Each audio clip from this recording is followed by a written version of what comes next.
চট্টগ্রাম শাহ আমানত আন্তর্জাতিক বিমানবন্দরকে cargo hub এবং চট্টগ্রামকে logistic হাবে পরিণত করা হবে বলে জানিয়েছেন অর্থমন্ত্রী আমির খসরু মাহমুদ চৌধুরী।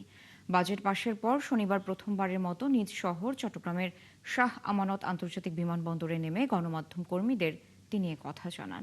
চট্টগ্রামের উন্নয়নে সরকার বিভিন্ন পরিকল্পনার কথা ভাবছে জানিয়ে মন্ত্রী বলেন, চট্টগ্রাম এবং ঢাকার রেল যোগাযোগের সময় 2 ঘন্টা কমিয়ে আনার উদ্যোগ নেওয়া হয়েছে। এছাড়া চট্টগ্রামের উন্নয়নে চায়না ইকোনমিক জোন এবং মাতারবাড়ি গভীর সমুদ্র বন্দর নির্মাণের পরিকল্পনার কথাও তুলে ধরেন আমির খসরু। ঢাকা চট্টগ্রাম লিঙ্কের জন্য যে লাকসামের যে বিষয়টা আছে, তো 2 ঘন্টা ট্রাভেল টাইম যাতে কমে আসে ট্রেনে, সেটাও বলা আছে।